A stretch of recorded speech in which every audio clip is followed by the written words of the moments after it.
Hi dears, ഇന്നത്തെ വീഡിയോയിൽ വളരെ സിമ്പിളായിട്ട് സ്ലീവ് എങ്ങനെ കട്ട് ചെയ്യാം എന്നുള്ളതിനെ കുറിച്ചിട്ടാണ് ഇന്നത്തെ വീഡിയോയിൽ കാണിക്കാൻ വേണ്ടി പോകുന്നത്. ഒരുപാട് അളവുകളോ അതുപോലെ ഒരുപാട് വരകളോ ഒന്നും കൂടാതെ വളരെ സിമ്പിളായിട്ട് എങ്ങനെ സ്ലീവ് കട്ട് ചെയ്യാം എന്നുള്ള രീതിയാണ് കേട്ടോ. അപ്പോൾ ഇത് ഞാൻ ചെയ്യുന്ന ഒരു രീതിയാണ് ഞാൻ കാണിക്കാൻ വേണ്ടി പോകുന്നത്. തുണി ഇതുപോലെ നാലായിട്ട് മടക്കിയിട്ടോ, 2 പീസ് തുണിയുണ്ട് 2 സ്ലീവിന് വേണ്ടിയിട്ട്. 4 ഓപ്പണിംഗ് ആയിട്ടുള്ള 4 പീസാണ് ഈ ഒരു ഭാഗത്ത് വരുന്നത്. മറു സൈഡിൽ ഫോൾഡിംഗ് ആയിട്ടുള്ള ഭാഗമാണ്. അപ്പോൾ ഈ ഒരു രീതിയിലാണ് സ്ലീവ് ഞാൻ മടക്കിയിട്ടുള്ളത് കേട്ടോ, സ്ലീവിന് വേണ്ടിയിട്ടുള്ള ആ ഒരു തുണി. അപ്പോൾ അതിൻ്റെ മാർക്കിംഗ് ചെയ്യാൻ വേണ്ടിയിട്ട് അതൊന്ന് മറിച്ചിട്ടിട്ടുണ്ട്. ഈ ഒരു ഫോൾഡ് വരുന്ന ഭാഗത്താണ് സ്ലീവിൻ്റെ ലെങ്ത്ത് എടുക്കേണ്ടത്. ഇവിടുന്ന് താഴേക്ക് വരുന്ന ഭാഗത്താണ് ആ ആം ഹോളിൻ്റെ വിടുത്തുണ്ടല്ലോ, ആ ഒരു ഇത് അടയാളപ്പെടുത്തേണ്ടത് ആ ഒരു ഭാഗത്താണ്. ആം ഹോളിൻ്റെ വിഡ്ത്ത് എന്ന് പറയുന്നത്, നമ്മളിപ്പോൾ ഒരു ചുരിദാർ സ്റ്റിച്ച് ചെയ്താൽ ആ ഒരു ഷോൾഡർ മുതൽ ചെസ്റ്റ് വരെയുള്ള ആ ഒരു ഭാഗം ഉണ്ടല്ലോ, അവിടെ നിന്നുള്ള ആ ഒരു വണ്ണമാണ് ആ ഒരു ഭാഗത്ത് അടയാളപ്പെടുത്തേണ്ടത്. ഇപ്പം തയ്യൽ തുമ്പ് ചേർക്കാതെയാണ് ചെയ്യുന്നത്. അവിടെ എനിക്ക് ഏകദേശം ഒരു 8 ഇഞ്ചോളമാണ് വരുന്നത് കേട്ടോ. ആ ഒരു താഴെ ഭാഗത്താണ് ഈ ഒരു താഴെയുള്ള വണ്ണം അടയാളപ്പെടുത്തേണ്ടത്. ഞാനിപ്പോൾ ഷോർട്ട് സ്ലീവാണ് ചെയ്യുന്നത്. പിന്നെ ഈ ഒരു ഭാഗത്ത് വരുന്നത് ആം ഹോളിൻ്റെ ആ ഒരു കർവാണ് ആ ഒരു ഭാഗത്ത് വരുന്നത്. നമുക്ക് എപ്പോഴും സംശയം വരുന്ന ഒരു ഭാഗമാണല്ലേ ഈ 4 ഭാഗം ഏതൊക്കെയാണെന്നുള്ളത്. എനിക്ക് ആദ്യമൊക്കെ ഭയങ്കര സംശയമായിരുന്നു ഏതൊക്കെയാണ് ഈ 4 ഭാഗം എന്നുള്ളത് കേട്ടോ. അപ്പോൾ ഈ ഒരു രീതിയിലാണ് വരുന്നത്. അപ്പോൾ ആദ്യം തന്നെ ഞാൻ അതിൻ്റെ ഒരു ലെങ്ത്ത്, എനിക്കിപ്പോൾ ഷോർട്ട് സ്ലീവാണ് ഞാൻ ചെയ്യുന്നത്, അതുകൊണ്ട് ലെങ്ത്ത് ഒരു 5.5 ഇഞ്ചാണ് ചെയ്യുന്നത്. അതിൻ്റെ കൂടെ 1.5 ഇഞ്ച് സീം അലവൻസും കൂടി അവിടെ മാർക്ക് ചെയ്ത് വെക്കുന്നുണ്ട് കേട്ടോ. അപ്പോൾ 5.5-ൽ ഒന്ന് മാർക്ക് ചെയ്തിട്ടുണ്ട്, അതുപോലെ 1.5 ഇഞ്ച് സീം അലവൻസും കൂടി ചേർത്തിട്ടുണ്ട്. അപ്പം നിങ്ങൾക്ക് എത്രയാണോ ലെങ്ത്ത് വേണ്ടത് ആ ഒരു രീതിയിൽ അവിടെ അങ്ങ് അടയാളപ്പെടുത്തി കൊടുത്താൽ മതി. പിന്നെ വരുന്നത് അതിൻ്റെ ആ ഒരു വിഡ്ത്താണ് ഞാൻ അടയാളപ്പെടുത്താൻ വേണ്ടി പോകുന്നത്, ആം ഹോളിൻ്റെ ആ ഒരു വിഡ്ത്ത് കേട്ടോ. അപ്പോൾ ആ ഷോൾഡർ മുതൽ ചെസ്റ്റ് വരെയുള്ള അത് നമ്മൾ ഒരു ടാപ്പ് വെച്ച് ഇതുപോലെ ഒന്ന് കർവ് രൂപത്തിലൊന്ന് അളന്നപ്പോൾ എൻ്റെത് കിട്ടിയിട്ടുള്ളത് 8 ഇഞ്ചാണ്. ഞാനിപ്പോൾ സീം അലവൻസ് ഒന്നും ചേർക്കാതെ 8 ഇഞ്ചാണ് കിട്ടിയിട്ടുള്ളത്. അപ്പോൾ നമ്മൾ അത് തുണിയിൽ അടയാളപ്പെടുത്തുമ്പോൾ ഒരു 1/2 ഇഞ്ചും കൂടി കൂട്ടി ചേർത്താൽ മതി കേട്ടോ. ലാസ്റ്റ് നമുക്ക് കട്ട് ചെയ്യുന്ന സമയത്ത് ആ സീം അലവൻസിൻ്റെ 1.5 ഇഞ്ച് നമുക്കതിൽ കിട്ടും. അപ്പോൾ ഇപ്പോൾ ഞാൻ 8 ആണ് കിട്ടിയിട്ടുള്ളത്. അതിൻ്റെ കൂടെ 1/2 ഇഞ്ച് മാത്രം സീം അലവൻസ് കൂട്ടിച്ചേർത്ത് 8.5 ഇഞ്ചിൽ അടയാളപ്പെടുത്തിയിട്ടുണ്ട്. ഇനി അവിടെ നമുക്ക് ഒരു സ്ട്രെയിറ്റ് ലൈൻ ഒന്ന് വരച്ചു കൊടുക്കാം. അപ്പോൾ ഇതിലിങ്ങനെ ഒരുപാട് വരകൾ അങ്ങനെ ഒന്നും ഞാൻ ചെയ്യുന്നില്ല. വളരെ സിമ്പിളായിട്ട് എങ്ങനെയാണ് ചെയ്യാൻ പറ്റുന്നതെന്നുള്ള ആ ഒരു രീതിയാണ് കാണിക്കാൻ വേണ്ടി പോകുന്നത്.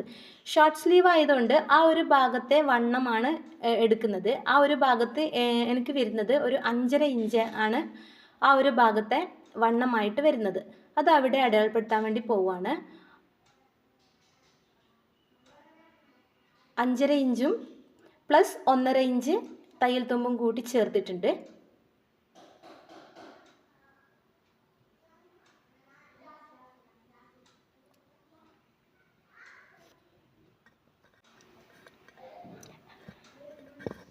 അങ്ങനെ താഴ്ഭാഗത്തെ ആ ഒരു വണ്ണം കൂടി അവിടെ അടയാളപ്പെടുത്തിയിട്ടുണ്ട് കേട്ടോ. ഇനിയാണ് ശ്രദ്ധിക്കേണ്ടത്, ഇനി വരുന്ന നമുക്ക് കൺഫ്യൂഷൻ ആവുന്ന ഭാഗമാണ് ഈ ഒരു ആം ഹോളിൻ്റെ ആ ഒരു കേവ് വരക്കുന്ന രീതിയാണ് അല്ലേ. അപ്പോൾ നമ്മൾ 3 ഇഞ്ച് താഴേക്ക് അടയാളപ്പെടുത്തേണ്ടത് അത് എവിടെയാണെന്നുള്ളത് ഭയങ്കര കൺഫ്യൂഷനുള്ള ഒരു കാര്യമാണ്. എനിക്ക് ഒരുപാട് സമയത്ത് അങ്ങനെ ഒരു കൺഫ്യൂഷൻ ഉണ്ടായിരുന്നു. അത് നമ്മൾ നീളം എടുത്തതിൻ്റെ ഓപ്പോസിറ്റ് സൈഡിൽ നിന്നാണ് നമ്മൾ ചെയ്യേണ്ടത് കേട്ടോ. ആ ഒരു നീളം എടുത്തതിൻ്റെ ഓപ്പോസിറ്റ് സൈഡിൽ നിന്ന് ഒരു 3 ഇഞ്ച്, ഷോർട്ട് സ്ലീവ് ആയതുകൊണ്ട് 3 ഇഞ്ച് മതി. ലോങ് സ്ലീവ് ആണെങ്കിൽ 3.5 ഇഞ്ച് അവിടുന്ന് അങ്ങോട്ടേക്ക് അടയാളപ്പെടുത്തി പിന്നെ ആ ഒരു ഭാഗത്തു നിന്നാണ് കർവ് രൂപത്തിൽ വരയ്ക്കേണ്ടത്. ഒരുപാട് ഇങ്ങനെ അളവുകളൊന്നും വേണ്ട. ആ ഒരു മടക്ക് ഭാഗം നമ്മൾ നീളം അടയാളപ്പെടുത്തിയിട്ടില്ലേ, അതിലേ കൂടി ഇതുപോലെ ഒന്ന് ഒരു കർവ് രൂപത്തിൽ നമ്മൾ ആ ഒരു 3 ഇഞ്ച് അടയാളപ്പെടുത്തിയ ആ ഭാഗത്തേക്ക് ഒന്ന് ഇങ്ങനെ വരച്ചു കൊടുക്കുകയാണ്. ചെറുതായിട്ടൊരു കർവ് രൂപത്തിൽ വരച്ചു കൊടുക്കുകയാണ്. കട്ട് ചെയ്ത സമയത്ത് നമുക്കവിടെ കട്ട് ചെയ്യുന്നതിന് മുന്നേ നമുക്കവിടെ ആ ഒരു 8 ഇഞ്ചും പ്ലസ് 1.5 ഇഞ്ച് കൂട്ടിച്ചേർത്ത് 9.5 ഇഞ്ച് നമുക്ക് കിട്ടുന്നുണ്ടോ എന്ന് നോക്കണം കേട്ടോ. കാരണം നമ്മൾ ആദ്യം 1/2 ഇഞ്ച് മാത്രമല്ലേ സീം അലവൻസ് ചേർത്തിട്ടുള്ളൂ. 1/2 ഇഞ്ച് മാത്രം പോരാ, ഏകദേശം ഒരു 1.5 ഇഞ്ചോളം നമുക്ക് സീം അലവൻസ് ആവശ്യമുണ്ട്. അപ്പോൾ അത് ഇവിടെ നിന്ന് കിട്ടുന്നുണ്ടോ എന്ന് നമ്മൾ ഒന്ന് നോക്കിയിട്ട് വേണം കട്ട് ചെയ്യാൻ കേട്ടോ. അപ്പോൾ എനിക്കത് കറക്റ്റായിട്ട് 9.5 ഇഞ്ച് കറക്റ്റായിട്ട് കിട്ടിയിട്ടുണ്ട്. നിങ്ങൾക്കതങ്ങനെ അളക്കുമ്പോൾ കിട്ടിയിട്ടില്ലെങ്കിൽ അത് കുറച്ചും കൂടി ഇങ്ങോട്ടേക്കൊന്ന് അഡ്ജസ്റ്റ് ചെയ്ത് വരച്ചാൽ മതി കേട്ടോ. അപ്പോൾ കറക്റ്റായിട്ട് കിട്ടിക്കോളും. ഇനി ആ ഒരു 3 ഇഞ്ച് അടയാളപ്പെടുത്തിയതിന് താഴേക്ക് നമുക്ക് കൈവണ്ണം അടയാളപ്പെടുത്തിയില്ലേ, അതിലേക്കൊരു വര ഒന്ന് സ്ട്രെയിറ്റ് ആയിട്ടൊന്ന് യോജിപ്പിച്ച് കൊടുക്കുക. തയ്യൽ തുമ്പ് ചേർത്ത വരയിൽ പോയിന്റിലേക്കാണ് യോജിപ്പിക്കേണ്ടത്. ഇനി അത് ആ ഒരു രീതിയിൽ തന്നെ നമുക്ക് കട്ട് ചെയ്തെടുക്കാം കേട്ടോ. ആം ഹോളിൻ്റെ ആ ഒരു കേവ് കട്ട് ചെയ്യുമ്പോൾ മുകളിൽ നിന്ന് എപ്പോഴും താഴേക്കാണ് കട്ട് ചെയ്യേണ്ടത്, എന്നാലേ അതിൻ്റെ ആ ഒരു ഷേപ്പിൽ നമുക്ക് കിട്ടത്തുള്ളൂ. അപ്പം നമ്മൾ ഒരുപാട് അധികം ആൾക്കാർക്കും കട്ട് ചെയ്യാൻ വേണ്ടി ഒരു ബുദ്ധിമുട്ടെന്ന് പറയുന്നത് ഈ ഒരു സ്ലീവിൻ്റെ ഭാഗത്താണ് അല്ലേ. ഒരുപാട് അളവുകളും അതുപോലെ ഒരുപാട് ഇങ്ങനെ വരകളും അങ്ങനെയൊക്കെ കാണുമ്പോൾ ആകെ ഒരു ടെൻഷനാണ്. പക്ഷേ ഈ ഒരു രീതിയിൽ വളരെ സിമ്പിളായിട്ട് നമുക്ക് ചെയ്യാൻ പറ്റുന്നതാണ്. ഒരുപാട് അളവുകളുടെ ആവശ്യങ്ങളൊന്നുമില്ല. നിങ്ങൾ ഏതായാലും ഇതൊന്ന് ട്രൈ ചെയ്ത് നോക്കൂ കേട്ടോ. നിങ്ങൾക്കത് സ്യൂട്ട് ആവുന്നുണ്ടെങ്കിൽ ഈ ഒരു രീതിയിൽ തന്നെ ചെയ്തോളൂ. അല്ലെങ്കിൽ പിന്നെ നിങ്ങൾക്ക് ഏത് രീതിയിലാണ് കംഫർട്ടബിളായിട്ട് തോന്നുന്നത് ആ ഒരു രീതിയിൽ ചെയ്തോളൂ കേട്ടോ. ഞാനിപ്പോൾ ഈ ഒരു രീതിയിലാണ് ചെയ്യാറുള്ളത്. വളരെ കുറച്ച് മെഷർമെൻറ്റ് മാത്രം എടുത്ത് ഈ ഒരു രീതിയിൽ കർവ് വരച്ചെടുത്ത് കഴിഞ്ഞാൽ നമുക്ക് വളരെ സ്യൂട്ടായിട്ട് തന്നെ ആം ഹോൾ ഫിക്സ് ചെയ്യാൻ വേണ്ടി പറ്റും കേട്ടോ, ആ ഒരു കർവ് രൂപത്തിലുള്ളത്. അപ്പോൾ ഇങ്ങനെയാണ് കിട്ടിയിട്ടുള്ളത്. ഇനി നമുക്ക് അവിടെ ഒരു കട്ടിങ് കൊടുക്കണം. നമുക്ക് ഷോൾഡറുമായിട്ട് യോജിപ്പിക്കേണ്ട ആ ഒരു ഭാഗത്ത് ഒരു ചെറിയൊരു കട്ടിങ് കൊടുക്കുക കേട്ടോ. ഇത് ഈ ഒരു രീതിയിൽ വളരെ നീറ്റായിട്ട് തയ്യൽ തുമ്പൊക്കെ ചേർത്തിട്ട് തന്നെ കിട്ടിയിട്ടുണ്ട്. ഇനി നമുക്കിതിന് ഒരു ഫ്രണ്ട് ഭാഗം ഒന്ന് കുഴിച്ച് കൊടുക്കാനുണ്ട് കേട്ടോ. അപ്പോൾ ആ ഒരു രീതിയിൽ നമ്മൾ തുണി എങ്ങനെയാണ് വെക്കുന്നതെന്ന് കാണിച്ചു തരാം.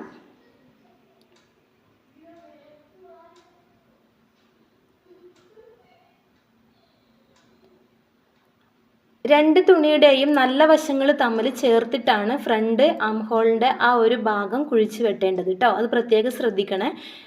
രണ്ട് തുണിയുടെയും നല്ല ഭാഗങ്ങൾ ചേർത്ത് വയ്ക്കുക. എന്നിട്ട് ആ ഒരു സൈഡിൽ മാത്രം ഒരു 1/2 ഇഞ്ച് താഴേക്ക് അടയാളപ്പെടുത്തി അതിലൂടെ കട്ട് ചെയ്യാണ് വേണ്ടത് കേട്ടോ. രണ്ടും കൂടി ചേർത്ത് 4 പീസായിട്ട് കട്ട് ചെയ്യരുത്. ഇങ്ങനെ നിവർത്തി വെച്ചിട്ട് ഒരു ഭാഗത്ത് മാത്രം 1/2 ഇഞ്ച് ഇങ്ങനെ താഴ്ത്തി കട്ട് ചെയ്താൽ മതി കേട്ടോ.